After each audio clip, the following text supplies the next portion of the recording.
If I could ask you all to come in and take your seats, we can get going, get the show on the road.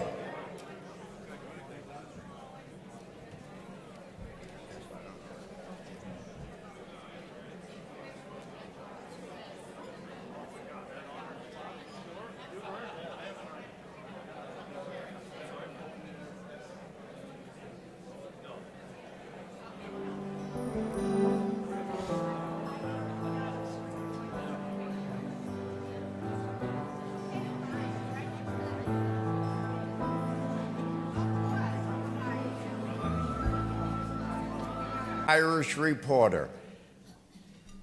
At the outset, we would like to begin with the invocation, and this is not going to be just any invocation, because the man who will be delivering it is not only an ordained minister, he's a retired banker.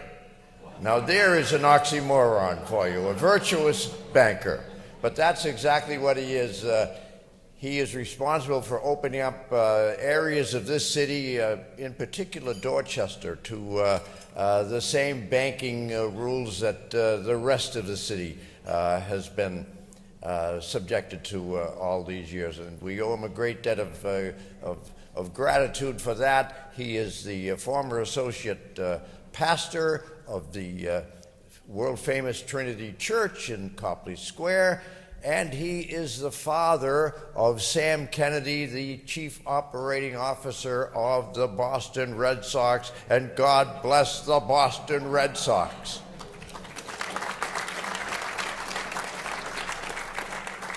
More about that later. Would you please welcome the Reverend Tom Kennedy.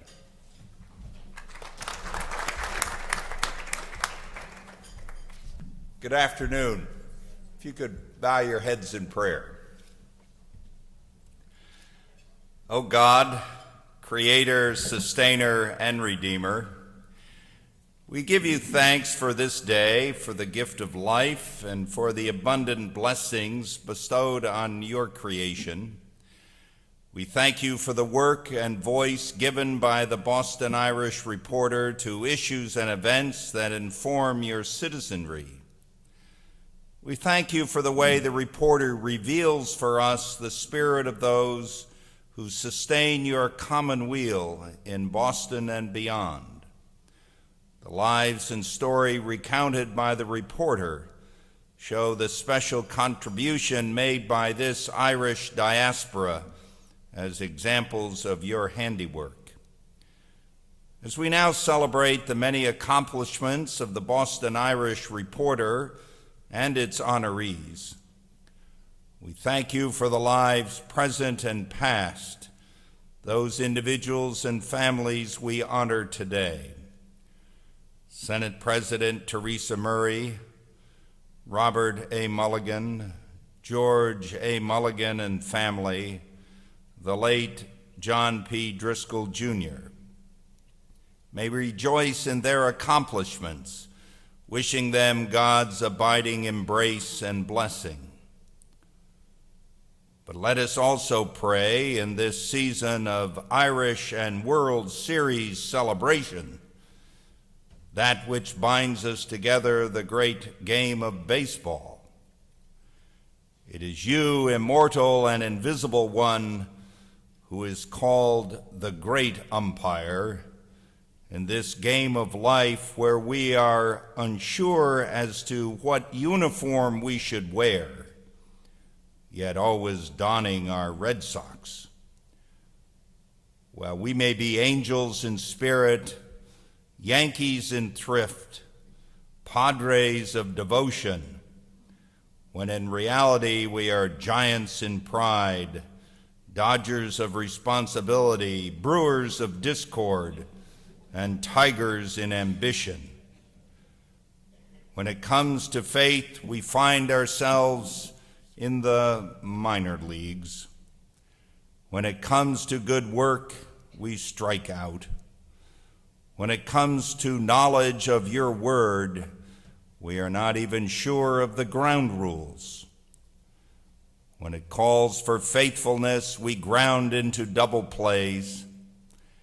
Therefore, we are thankful for your mercy when we are in foul territory, thanking you for your forgiveness when we commit one error after another, thanking you for your uplifting spirit when we are in the pitfalls of a slump.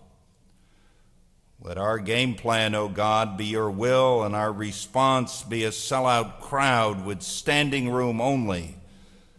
And when our number is retired here on earth, may we head for your home plate and rejoice to hear your clarion call.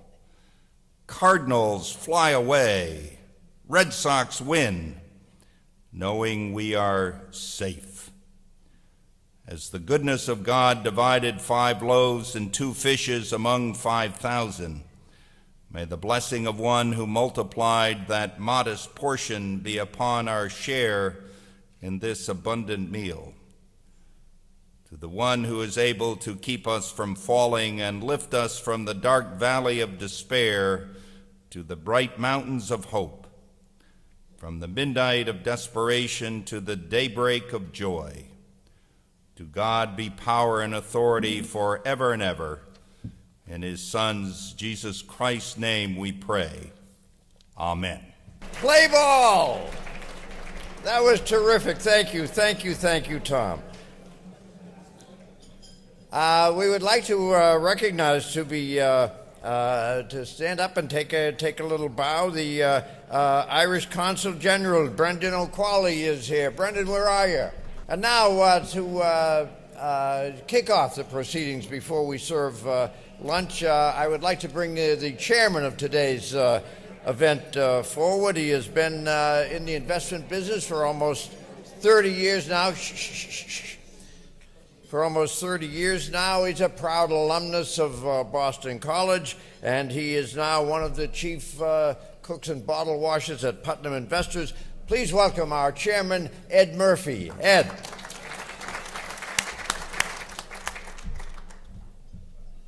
Thank you, Dick. Good afternoon, everyone. I would be remiss if I didn't start by just acknowledging the great work of Ed Forey and the Boston Irish Reporter.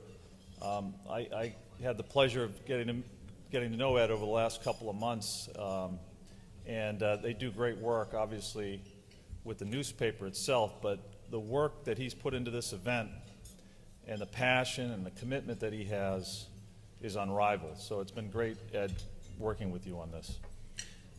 This event is a welcome moment to embrace and celebrate our shared heritage by honoring men and women and families who embody the best qualities of the Boston Irish. Our honorees are distinguished for their dedication to public service and excellence in their chosen fields. Their stories remind us of how far we have come in this city on a hill, a place that continues to be our chosen home.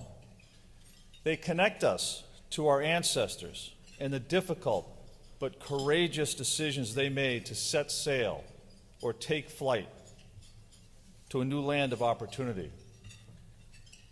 Like so many of Boston's present-day residents, our forebears came to these shores and neighborhoods and made it a better place with the resolve to improve not only their own lot in life, but to make Boston a better place for everyone who calls it home.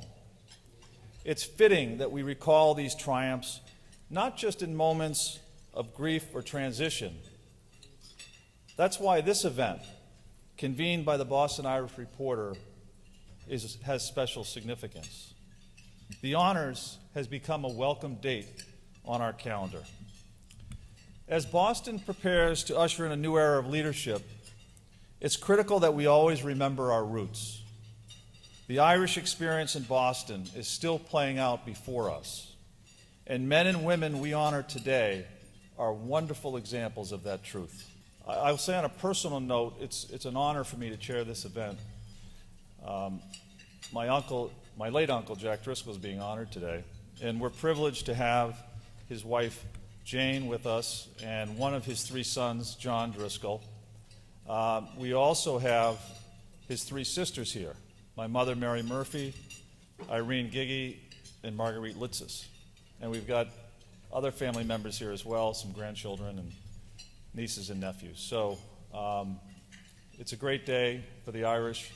It's a great day to be here to honor these three distinguished families. And with that, I would just ask you to enjoy your lunch, and we'll resume the program shortly. Thank you.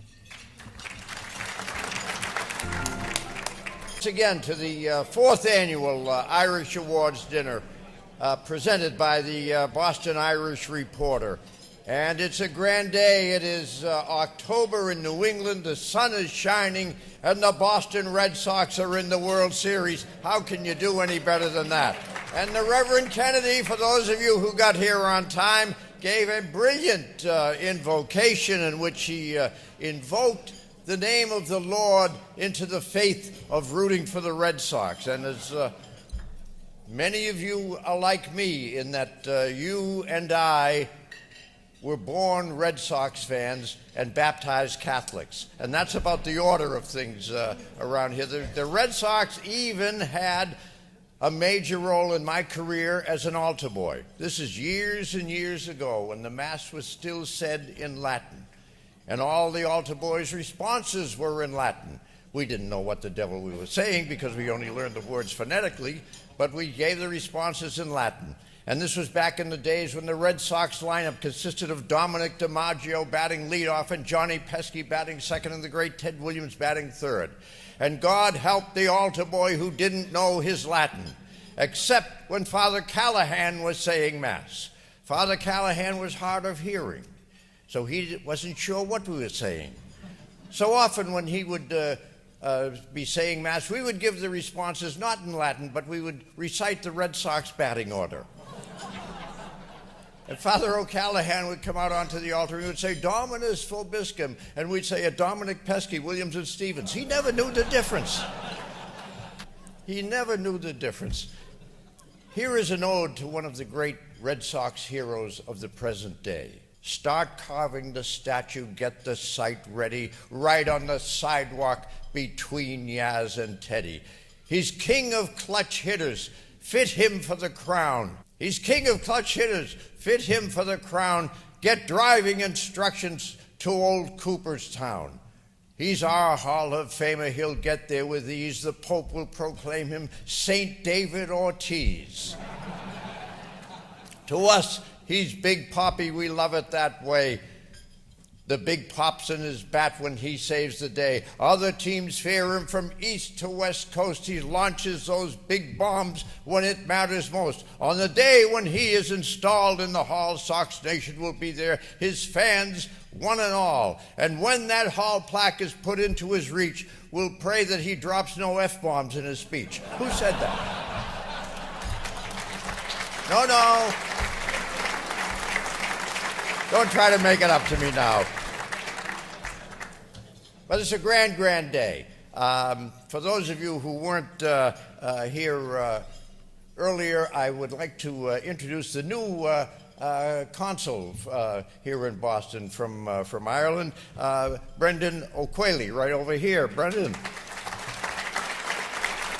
And I should also take note that at that same table is the great Bill Bulger sitting over here. Bill, stand up and take a bow. Don't be shy. It's a grand day.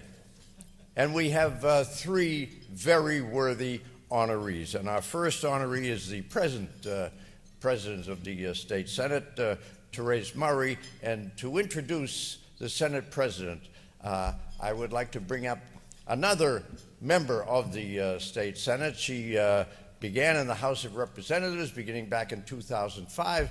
This past spring, she was elected to the State Senate in a special election, and this coming March, she will be the host of the famous, or infamous as you will, St. Patrick's Luncheon in March. Would you please welcome State Senator Linda Dorsina Forey.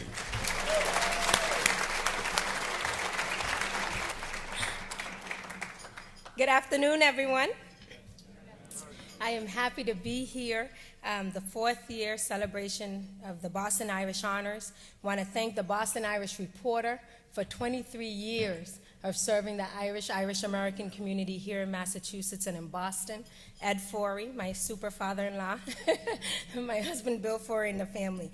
I just want to, as you know, I was elected to the State Senate in May of this year, and I represent the 1st Suffolk District. So welcome to my district.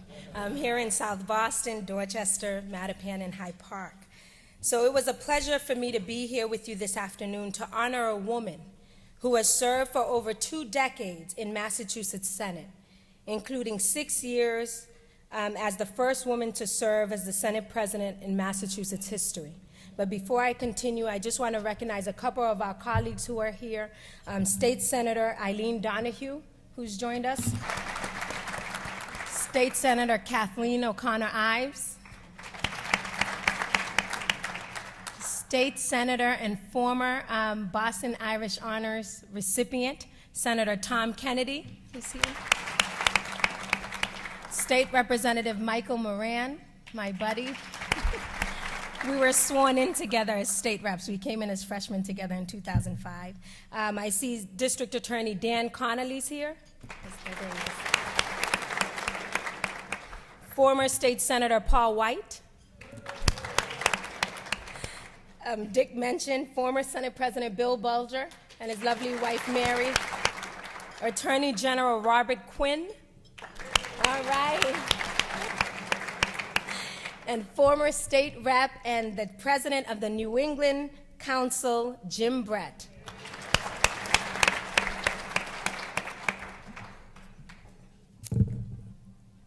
Her representation in the Senate has been nothing short of remarkable, championing issues that are necessary to maintaining healthy families and productive communities, such as children's mental health, health care, welfare reform, affordable housing, transportation, equal pay for women, and 2 of my favorites, economic development and small business. She has been a driving force behind healthcare reform efforts here in Massachusetts and helped pass the landmark Healthcare Reform Act of 2006. In 2008, she oversaw legislation to increase access to primary care doctors. In 2010, she authored legislation to reduce small business healthcare costs and promote job retention and creation. The communities of Plymouth and Barnstable have been extremely fortunate to have this amazing woman representing their interests since 1992. The Massachusetts Senate body has been privileged to have her leadership and oversight. In her own words, but to which I can attest, she is a consensus builder and a collaborative leader who believes that we are all in this together.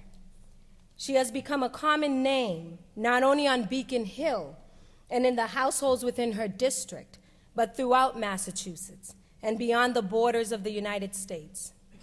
She not only exemplifies the meaning of public servant, but the work that she performs, improving the world in which we live, epitomizes civil service, with a focus on not just domestic relations, but international economic development.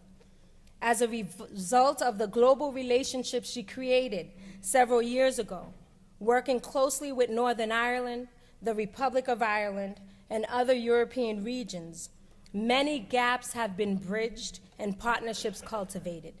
These efforts had led to the creation of an informal organization called the Northern Ireland Massachusetts Connection, an international business partnership in healthcare, technology, and life sciences.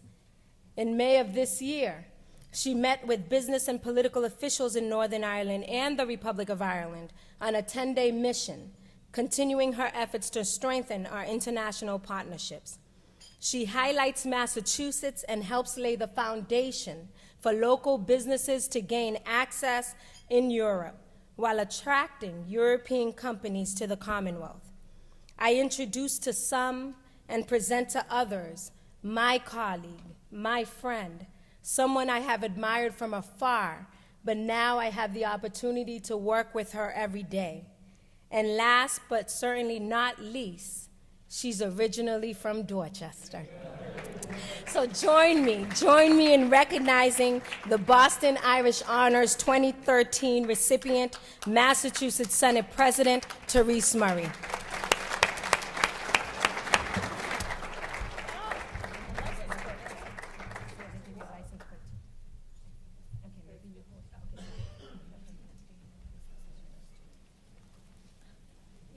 can't gavel if you.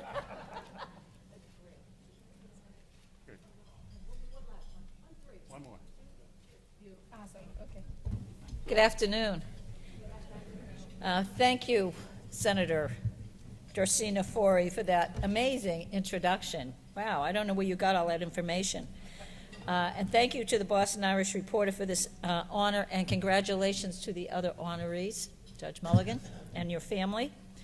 When they asked me about receiving this award, and of course I've known Mr. Fori for quite a bit, I had to go back to my sister and ask her where all our people came from. I figured I sort of knew, but my ancestors came to the city in the 1840s.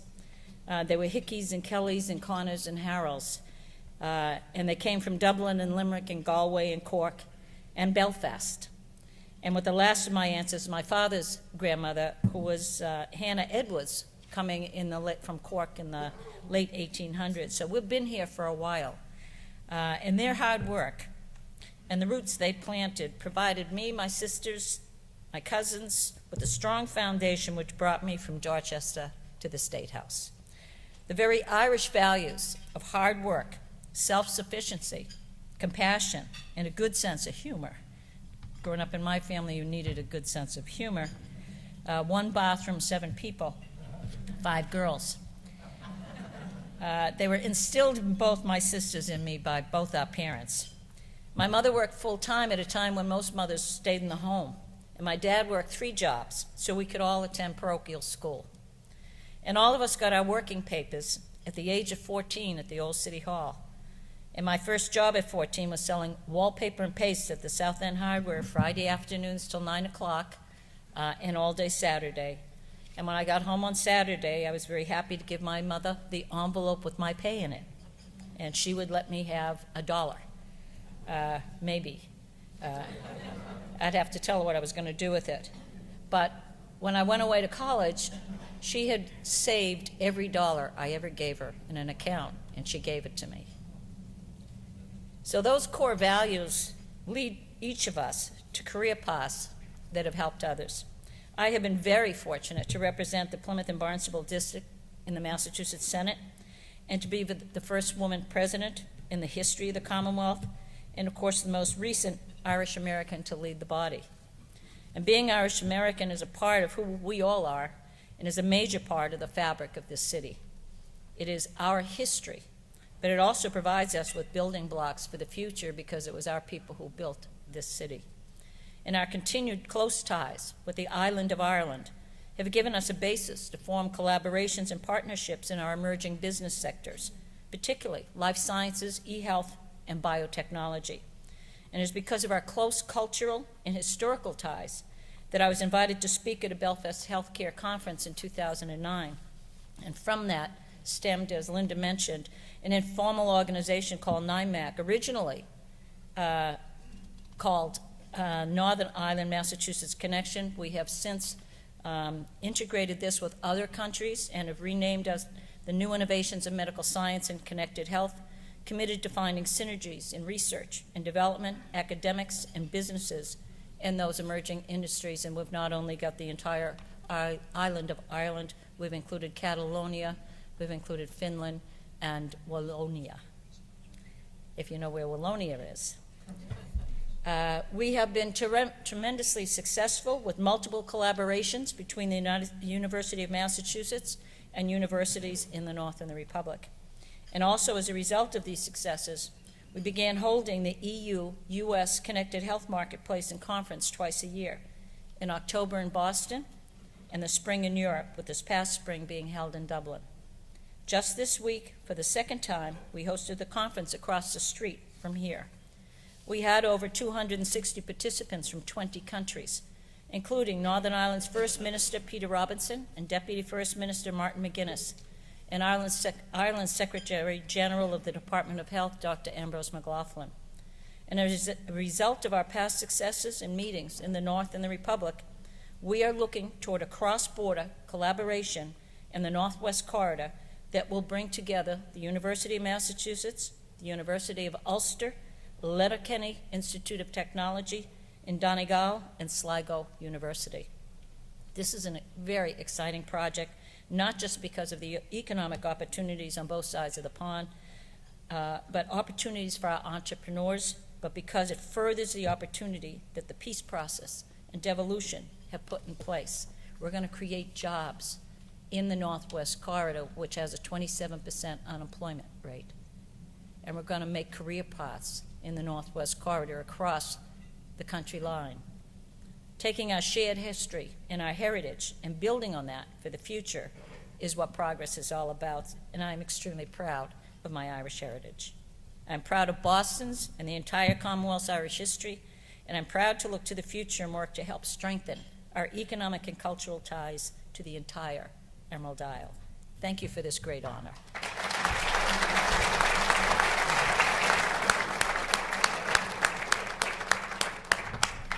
Senator Forey acknowledged her beloved father-in-law, and I think he deserves special acknowledgement before he escapes. He is the founder and keeper of the flame of this great luncheon, and he is the publisher of the Boston Irish Reporter, our great friend Ed Forey. Each year at this occasion, we honor a great Boston Irish family, and there is no greater Boston Irish family than the Mulligans of Boston. And to honor them and to introduce them, I am going to ask Paul Gillespie to come forward, who will explain how somebody named Gillespie became a member of the Mulligan family. Paul Gillespie.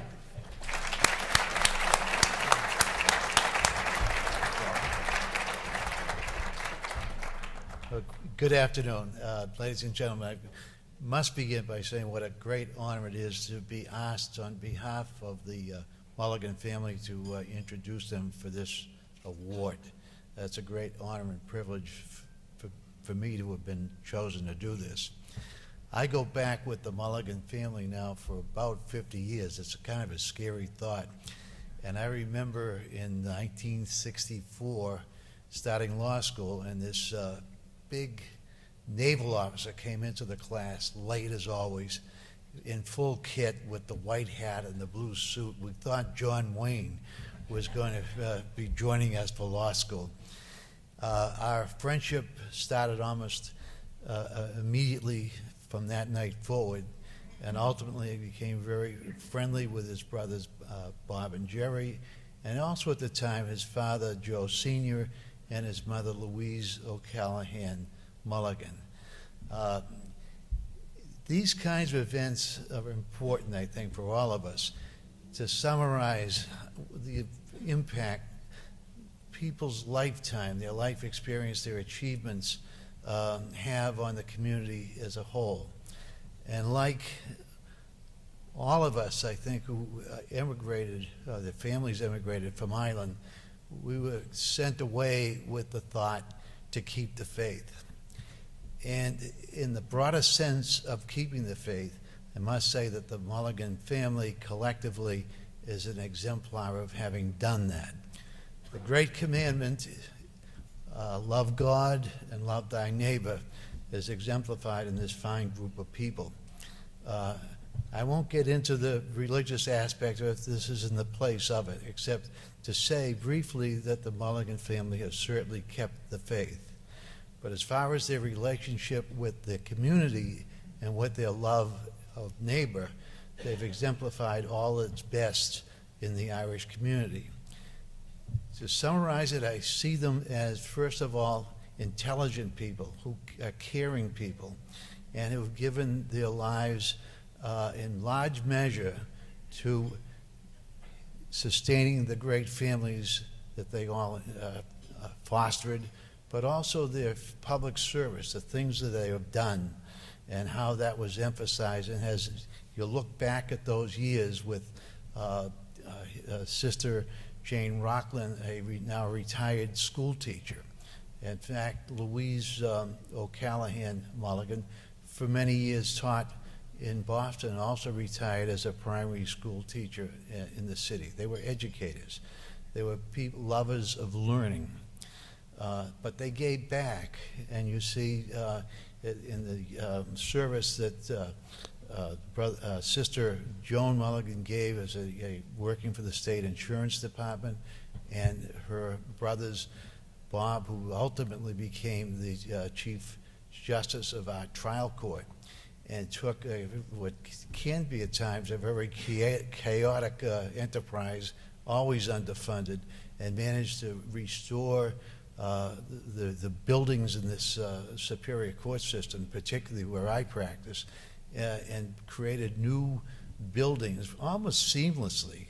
And compare, for example, the Big Dig. You didn't hear about cost overruns and this sort of things under the Bob Mulligan administration. It was wonderful. And Jerry, with his being the young banking commissioner under the Governor King administration, and later serving as president of the Andover Bank. And of course, Joe, my friend, who underestimated really Ray Flynn, for 10 years served this city, again seamlessly, as the Corporation Counsel for the City of Boston. These are all important public service enterprises, and demonstrate again the love of neighbor and the love of your fellow members of the community. So it's important, I think, from time to time, that a family, we did the Muse family a year ago. I think it's a great idea that families, as opposed to just individuals, be recognized. And you take into account the accumulation of all the good things that they've achieved over a lifetime, at least in my experience, over 50 years. So it's a very fine thing that we're all gathered here for a few minutes this afternoon to kind of reflect on this and what it means to all of us.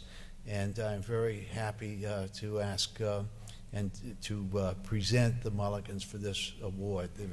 They're very deserving of it, and it's a wonderful choice on the part of the Boston Irish Reporter. So with that, I'd like to ask Jerry and Bob, who's going to...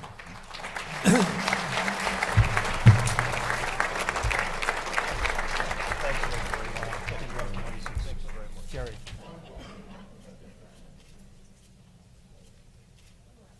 Well, good afternoon. For those who don't know us, I'm Bob Mulligan, and on behalf of all members of the Mulligan family, including my late brother Joe, my sister-in-law Ann, my sisters Joan and Jane, my nephews Dick, Joey, and Mark, and Megan, and Nancy and Sue, their spouses, and my wife Dana, and my sister-in-law Jerry's wife Lynn. We're absolutely delighted to be included in this program today and to receive this prestigious award. Oh, if my brother Joe could only be here today. Of course, we wouldn't get out of here until 3 o'clock if he were. But Joe would love to be here and speak about the marvels of Ireland and the culture and the music and the attributes of the Irish people. I want to thank Ed Forey and the committee for the selection of the Mulligans. It means a great deal to us, and I appreciate it tremendously. I thank Joe's dear friend, Paul Gillespie, for his beautiful introduction of our family. Many of you may know that my brother Joe's last words to his wife, Ann, as he was leaving his house in an ambulance were, "Gillespie's in charge of the music." And if you happen to go to Joe's funeral, you know that the music was absolutely sensational. Absolutely extraordinary. I would like to mention a few friends of Joe's who honor us with their presence here today. Bob Quinn and Bill Morrissey have driven up from Cape Cod, as has Judge Brian Merrick, District Attorney Dan Conley, Paul McDonough, Jim Brett, Tim O'Neill, Peter O'Malley, Phil Hoy, Dave Eisenstadt. Those are just some of the people who honor Joe by being here today and honor us. I'm also particularly honored to be part of a program which includes Senate President Therese Murray and Attorney Jack Driscoll. In my former position, I would meet at least yearly at the time of the budget preparations with Senate President Murray to discuss the trial court's appropriation. She is invariably hospitable, gracious, attentive, and always direct a real straight shooter. I frankly, from my experience and what I've heard, I don't think there's anyone in state government, anyone in A&F, the House or the Senate, who has a greater knowledge of the budget process and the fiscal situation of the Commonwealth than does Therese Murray. She is a splendid public servant.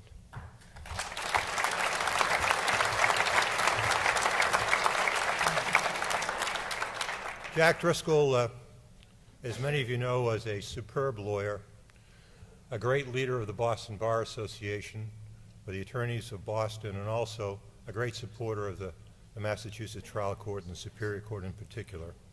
But more than that, he was just a wonderful gentleman, solicitous, kind, inquiring, a wonderful person to meet, and it's great that we're being honored with the Driscoll family. Well, some words about the Mulligan family. My brother Joe, as you may know, had a boundless affinity for Ireland and all things Irish. He made more than 30 trips to Ireland, usually to the town of Dingle, where he held forth at the bar in Benner's Hotel or around the corner at Dick Mack's pub. Joe's transformance into a professional Irishman occurred in his 30s and prompted a degree of wonderment in us, his siblings. For although we were very proud to be Irish, proud of our heritage, we were not brought up on tales of Irish heroism, stories of Kevin Barry or James Connolly. In fact, we were never taken to the St. Patrick's Day Parade in South Boston. I'm sorry, President Bulger, we didn't go there. We didn't go there till we were in high school and had friends who lived in South Boston. As a matter of fact, I don't think I can recall my parents ever taking us to an Irish event. On my father's side, his family, the Mulligans, had been in the country for many years. Luke Mulligan was born in Albany. My grandfather's grandfather was born in Albany, New York in 1831, and his father, Patrick, who we think may have been born in the United States, we're not sure. My father's mother was born in Boston. Her parents came from Ireland by way of Malta, where they met. His mother, his mother's father, Alexander Stowe, was a British soldier in Malta, where he met an Irish girl, converted. They came to the United States for my grandmother. My father's mother was born in 1881, as was my mother's mother, who was also born in Boston, and her family, part of the Irish diaspora, came from Wales. By way of, they were Irish, came from Wales and came to Massachusetts when their daughter was born. We had one grandfather, my mother's father, Tom O'Callaghan, who was born in Ireland, came to this country in 1896 when he was 16 years of age. He became quite successful, had a home in West Roxbury, a home in Situate. He was a heating contractor who put heating systems into institutions, churches, schools, and commercial buildings.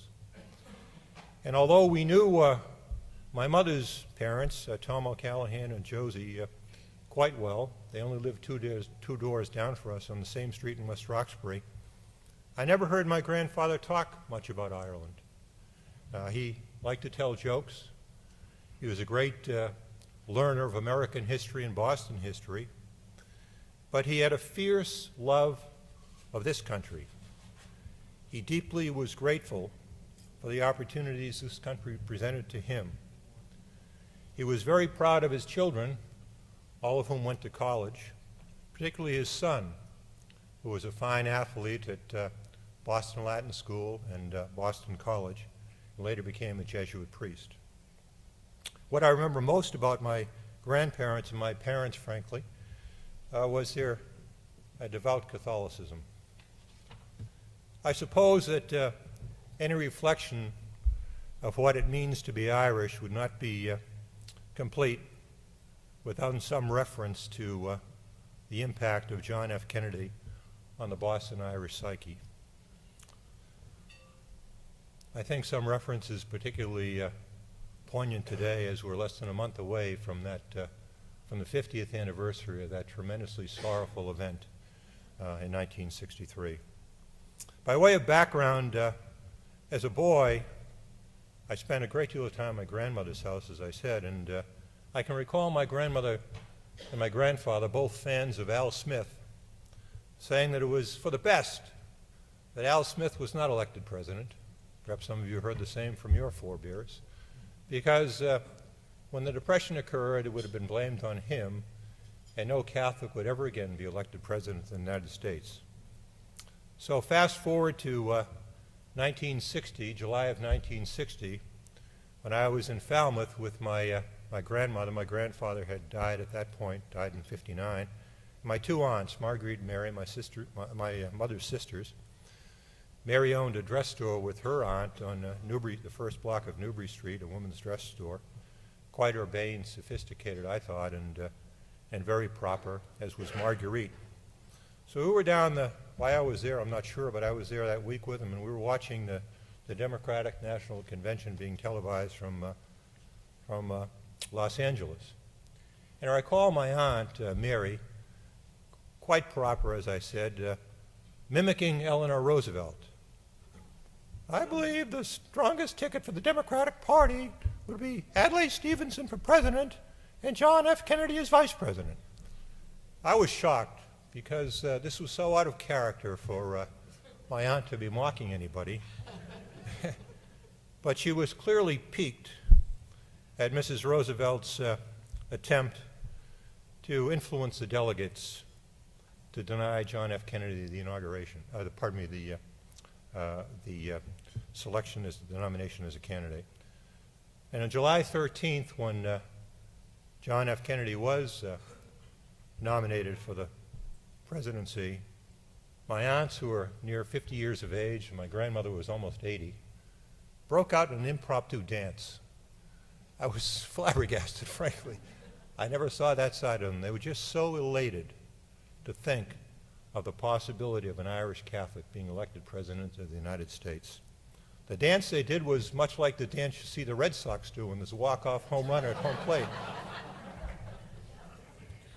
So, of course, what ensued a few months later, when John Kennedy was elected, fulfilled that deep yearning they had, and created great pride in our family that there was, in fact, an Irish Catholic president of the United States. Thinking about growing up in my family, I recall the advice we would get from our parents: don't squander your gifts, work hard, be knowledgeable about literature, the written and the spoken word, have a heart for the underdog, and be generous to those who are less fortunate. But what I think they tried to imbue in us the most was a sense of loyalty. First, loyalty to the faith. I think it was represented to us that many can peel away and fall away, but the Irish are permanent Catholics. Second, loyalty to the family. And they modeled that, both my mother and dad. They were very loving and close to their parents, and to their siblings, and to their siblings by marriage. And they spoke to us about that, and I think we've maintained loyalty, although I must say we run the political spectrum in my family, the four of us now. My sisters anchor the extremes, one extremely liberal, one extremely conservative, and no one in our family is shy about expressing their opinions, but we are a very close family, and prompted and sponsored by my brother Jerry, who takes us away every year to Vermont or Canada for 4 or 5 days, culminating in New Year's Eve, the entire extended family at his expense. The third was loyalty to one's friends, those people who have supported us through our lives and have added immeasurable joy to our lives. And the last, I think, was loyalty to the country. There's a tradition of military service in the Mulligan family through the World Wars, and most recently with Jerry's son serving 2 tours in Afghanistan with the Marine Corps. I remember one day as a boy being at a ball game with my dad, either at Braves Field or Fenway Park. My dad had played for the Red Sox, as you know, if you read the wonderful piece that Jack Thomas wrote about the Mulligan family. My dad was strongly singing out the national anthem. And I was a youngster, and I kind of questioned him about it. I said, Dad, I didn't know. He said, well, that's my favorite song. And I always thought Silent Night was his favorite song because when we were kids, tucked into our beds on Christmas Eve, my dad would always sing out loudly Silent Night, every stanza of it, as we awaited with expectation Christmas morning. I'm sure many of you know the attributes of the mythic Irish heroes. And true of the primary attributes, character traits are generosity and courage, physical courage and moral courage. Generosity didn't just mean charitable contributions, it meant really largeness of spirit, being devoid of pettiness or smallness. My parents felt that we who are privileged to have inherited the Irish culture also inherit a special obligation, an obligation to act as a courageous and generous force for good in the family of man. Thank you.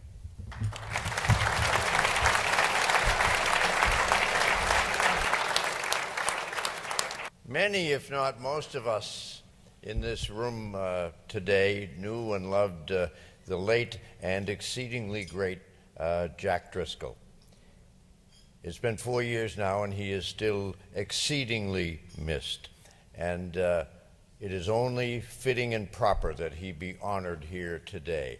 And to talk about him is someone who knew him even better than the rest of us in this room. Would you please welcome his son and namesake, John Driscoll.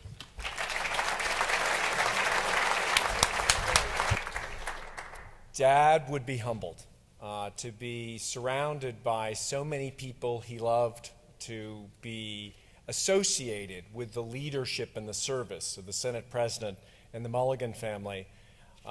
He would be humbled and uncomfortable.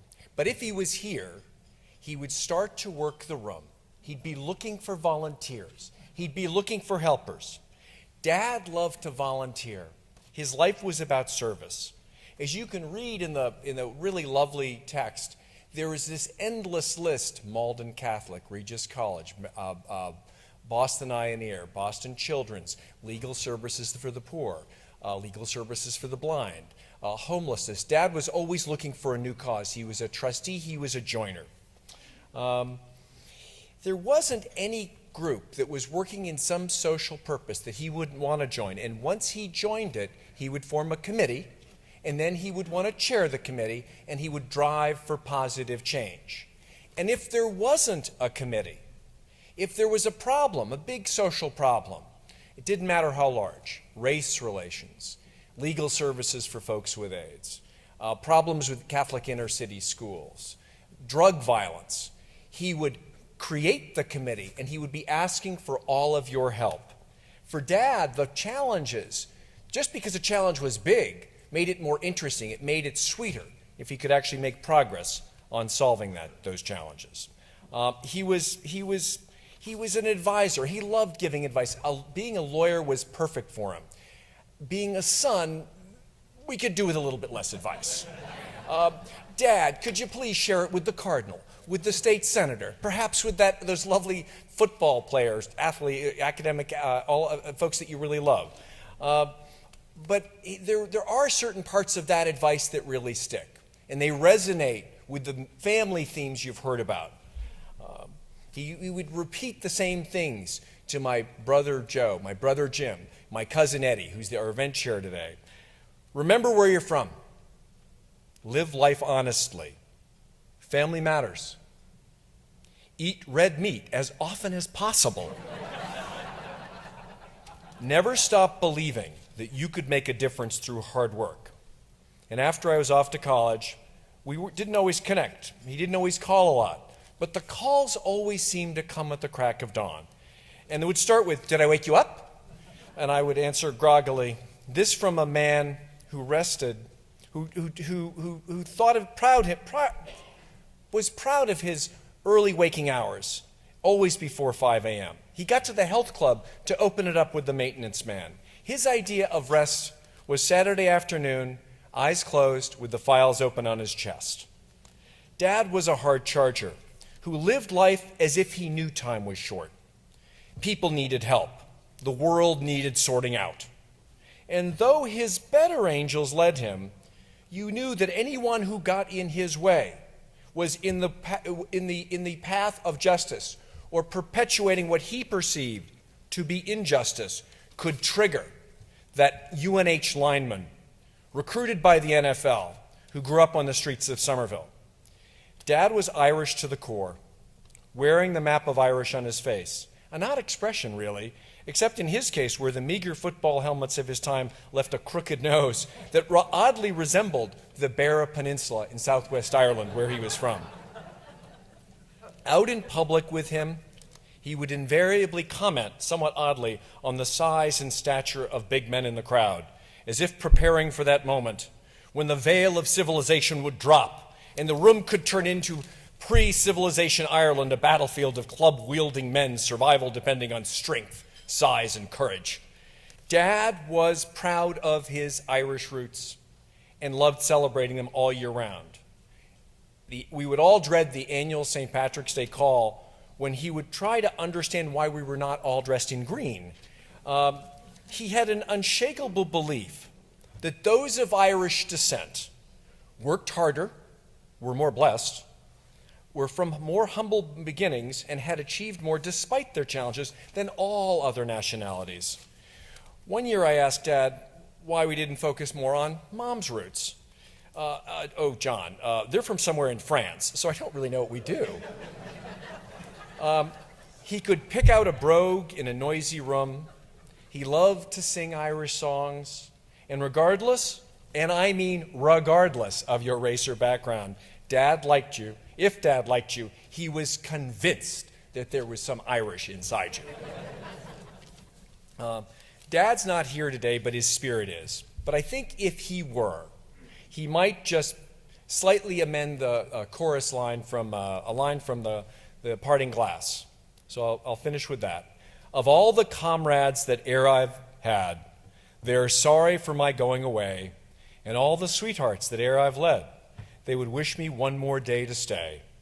But since it falls unto my lot that they should rise and I should not, I'll still gently rise and softly call, good night and joy to you all. Thank you.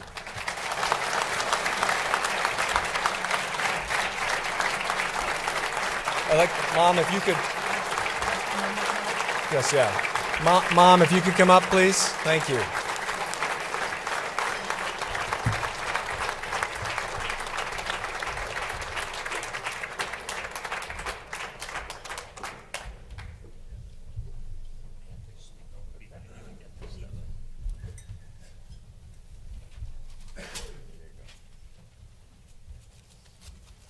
We present this in memory of a great man.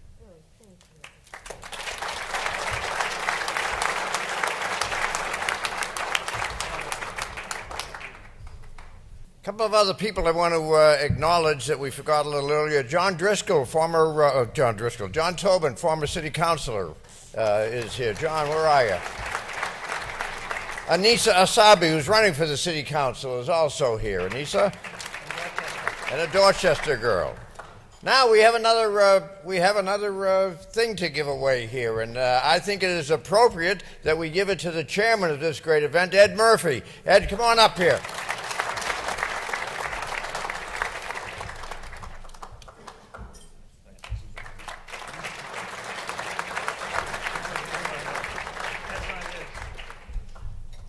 Okay, we thank our sponsors, Putnam Investors, Tourism Ireland, SBLI. We would ask after the ceremony is over that the families proceed to the alcove over here for our official photo taking session. And to end the program, we have a special treat for you, a video that's been produced by Tourism Ireland. And it is, of course, of that dear land across the Irish Sea. Rugged, unspoiled,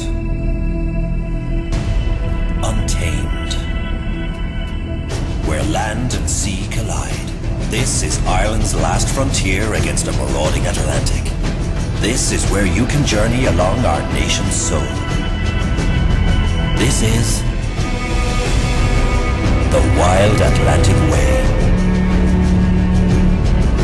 So come with us on the way to a road trip of a lifetime, stretching 2,400 kilometers along Ireland's western seaboard. The Wild Atlantic Way is the longest defined coastal drive in the world. It is a journey shaped and inspired by the invading sea, by the defiant land that battles it, and by the native Irish that enrich this unique region. Along a route that travels from Donegal in the north to Cork in the south. It's a journey where wild, raw beauty is your constant companion. Punctuated by world-famous views that will take your breath away.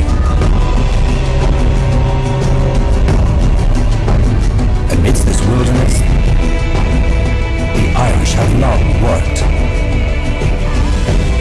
and played, and you can join and share with them in their creativity,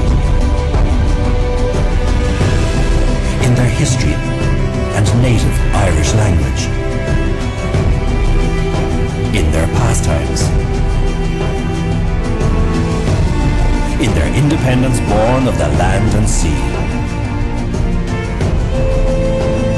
This is a journey to and through the Ireland you imagined. This is the wild, magnificent Ireland of your dreams. This is the way to a trip of a lifetime.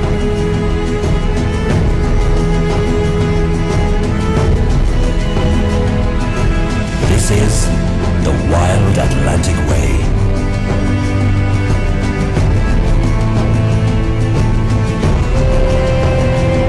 Join us for a journey that will stay with you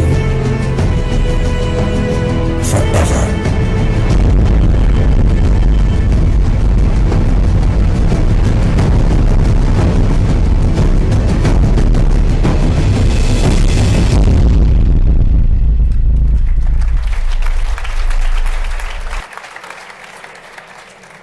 Well, good afternoon, everybody, and this is from the Seaport Ballroom here in South Boston. It's been a great day. The luncheon has been hosted by the Boston Irish Reporter, and they did just a fabulous job here in honoring the Driscolls and also honoring the Mulligans family. No relatives of mine that I know of, but they did come down from Nova Scotia, and I would suspect that they probably are the same family one way back. The luncheon was excellent. The salmon was absolutely superb.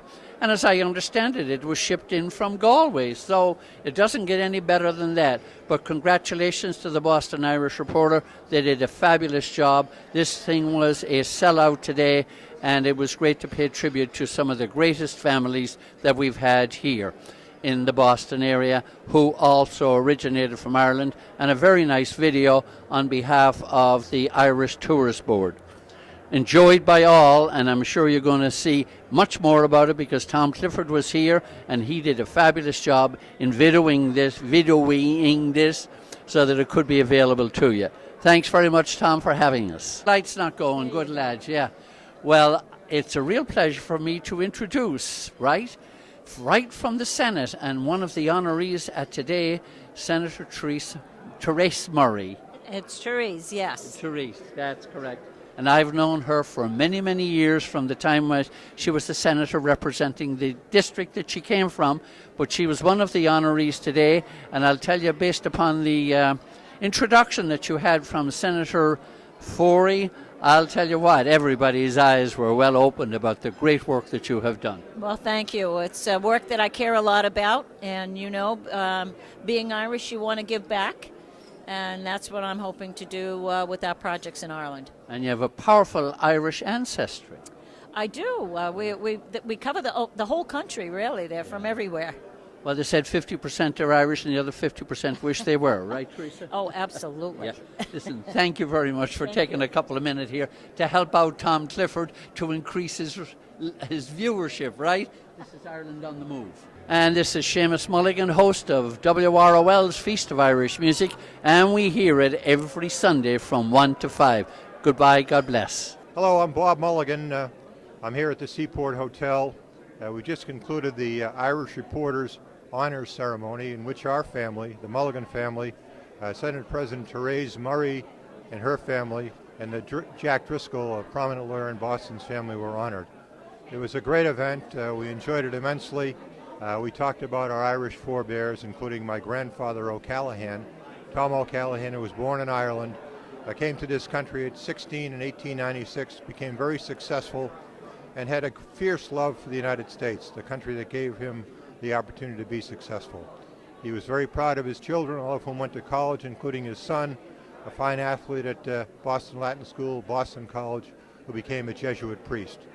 So it was a wonderful celebration of Irish heritage, which we were taught about growing up, which meant a lot to us and our family. And I'll turn it over to my brother Jerry. I was a judge, the chief judge of the trial court. My brother Jerry, who is next to me here to my right, was a banker. I'll turn it over to him and have him say a few words about the ceremony today. Thanks, Bob. The brother who isn't here, our brother Joe, predeceased us, happily. We're still here. But Joe was Corporation Counsel for the City of Boston. He was a member of the State Ethics Commission, and he was a former prosecutor for the Suffolk County. And Joe was the great Irishman in our family. He made over 30 trips to Ireland. He was a regular at Benner's Hotel in Dingle, where he preferred West Kerry as his favorite part of the country. And he introduced me and my son. He took us on a trip over there, taking us to every nook and cranny, and I should say every pub in West Kerry. So again, as Bob has said, it's a tremendous honor for us as individuals and for our family, and especially our forebears who instilled in us an appreciation for the Irish culture and the Irish virtues. Thank you.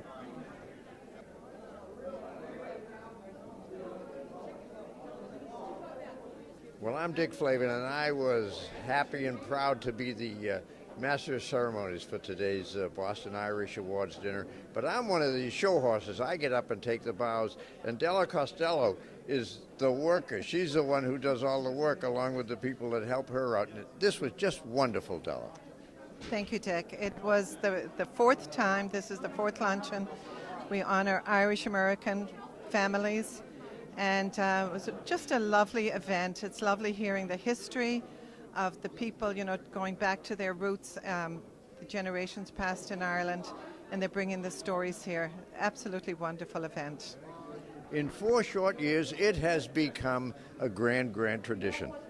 So we'll all be back for the 5th. Absolutely. And the 6th and the 7th and the 8th. We hope. Thank Okay. you very much. Thank you. Well, it was a wonderful day here at the Seaport Hotel.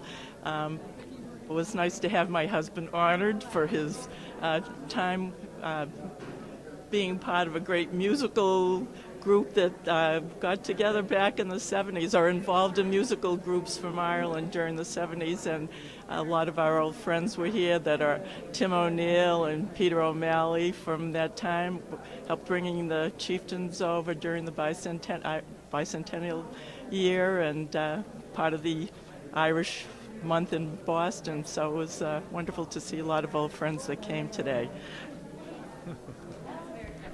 And many thanks to the Irish Reporter for their hospitality and the Forey family. It was a delightful day. I wish it makes me feel that we need to get back over to Ireland again soon. We haven't been over there in a couple of years, and it'd be a wonderful opportunity. Maybe the whole family could go over and sometime in the near future and experience the hospitality and the many pleasures of visiting Ireland and visiting with the Irish people. But thank you for everything today, and we're very grateful for the honor and for the opportunity to share today with friends and family. Thank you. Hi, I'm Jim Brett, former state representative from Dorchester and now president of the New England Council. And I'm here at the annual Boston Irish Reporter luncheon, and it is just a wonderful event that was started by the publisher and the founder of the Boston Irish Reporter, Ed Forey, where each year he honors individuals or families that have made a major contribution to Boston and the greater Boston community, and who also are so proud of their Irish heritage. And this year was no different than years past in honoring extraordinary individuals, beginning with Jack Driscoll, who is no longer with us, but he was honored and remembered here today for his major contribution to the greater Boston area. He was a prominent attorney here in Boston, but more importantly, he gave so much of his time to charities and so many nonprofit agencies throughout the area. He was a man of wise counsel, and so many agencies relied on him for his wisdom and counsel, and he gave it to them. And the Mulligan family that is so well known, whether it's Jerry, the former banking commissioner, or his brother Bob, who just retired as the Chief Justice of the Superior Court, Joe, who passed away, who worked for 10 years as the general counsel for Ray Flynn when he was the mayor of Boston, a great family, and Senator Teresa Murray, who was the first woman elected state Senate president, who was honored. And needless to say, I was very proud to see her recognition because she is originally from Dorchester and has never forgotten her roots from Dorchester. So we were very, very excited to see the lineup of the speakers and recipients here today. Ed has done a fabulous job, not only with this event here today, but with the Irish Reporter, which truly gives us an insight of what's going on in the Irish community in Boston. So hats off, well done to Ed Forey and his entire team. You make us proud, and you do such wonderful work for all of us. Well, I want to introduce you to my big sister, Mary Forey Tanner. How do you do? Very glad to meet you all. Mary lives in Mashpee. Mashpee, Massachusetts, Cape Cod. And grew up in Andover. Grew up in Andover, was born in South Boston. Really? Oh, you were? I didn't know that. Yes. Yes, I was baptized Gate of Heaven Church. Really? 510 East Broadway, yeah. But grew up in Dorchester with you. Well, yeah, but the rest of us had the Dorchester, mentality. Well, mentality is one way to put it. Another way to put it is the, we had, a nice flow of life right from kindergarten and going back to baptism and all that. Tell me, you lived in Andover for a number of years. 43. And now live in Mashpee. What was life in Andover like for a girl from the Mount St. Joseph? I had one neighbor from Mount St. Joseph Academy, believe it or not, 5 years after me in the same neighborhood. In Mashpee? No, in Andover. In Andover. In Oh, really? Andover. Yeah. Don't know of any on the Cape Cod. I'm sure they're there, but I don't know of them. How did you happen to go to the Mount instead of staying at St. Gregory's? That I really don't know. Well, I do know because our grand aunt, Sister Flavia, taught painting at the Academy, Mount St. Joseph Academy, and they thought since I was named Mary Flavia after her, I should go into the convent and be a wonderful artist like she was. And did you? No. I fooled them all, but I still have her name, and my daughter took her name too. So. But do you know who St. Flavia was? She was our grand aunt. No, that was Sister St. Flavia. But do you know who St. Flavia is? No. She's the patron saint of artists. I didn't know that. I didn't know that. Yeah, so I think that might be why our aunt's name was Ellen Crotty. Ellen Crotty. And Ellen Crotty came over with Hannah Crotty about 1890. Came from from Waterford, right? From Waterford. Yeah. And Hannah met met Patrick Forey and got married in Lynn. Yeah. Ellen went in the order of St. Joseph, yeah, Congregation St. Joseph, Boston. Became an artist. Yep. Was an artist, but Yep. became a painter. Yep. And took the name Sister Mary Flavia, right? And they tell me now that she always had a puppy dog in her studio with her. Can you imagine? Now, I went to the school, and I had no idea of this, although the nuns always called me Mary Flavia. And a lot of the nuns knew Sister Mary Flavia, right? They did, yeah. So it was a wonderful time. It was a very good education. At the Mount. Of course, there is no Mount anymore. The Mount is now together with a school, I think, from Newton, and is it called Trinity High School or something like that? St. Joseph's Prep, I think it's called. Could be. I think it is, yeah. But anyway, this is the sort of thing that goes on among Irish families in Boston all the time. And frankly, when you get together, Tom, with an event like this, which is like the Mulligans today, we're talking about some things that different members of the siblings of Bob Mulligan hadn't never heard a couple of those stories before. And to hear the stories and tell the stories of exemplary Irish families in Boston is what we're about, and we love to do it. We've been telling the stories of Boston's Irish for a long time. Standing off camera, but about to come into the camera is have you? But come on in for a second. We had a. This is a Della O'Flaherty Costello. From Galway, no less. And we had a wonderful piece of salmon today. Which Ed said was caught in Galway Bay, but how they ever got it over here so quickly, I am truly amazed. I really thought it came from Sligo. I really do. No, I think that piece of salmon was caught in Galway Bay this morning, and they put it on the first plane over. It was very good. It was a wonderful meal. I have to tell you, the food here at the seaport has been spectacular each year, and today was better than ever before. It was. And I can recommend that kitchen. The restaurant they have here is Aura, and if you want a good meal, their chefs are wonderful.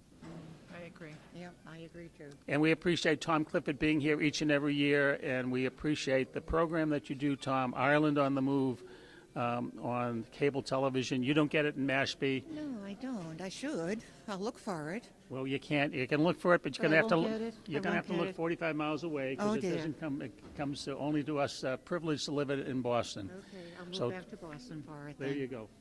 Thank you all. Yes, my name is Tom Kennedy, and I'm a Massachusetts State Senator from the 2nd Plymouth Bristol District. And I'm so happy to be here again this afternoon at this very, very meaningful and impressive ceremony.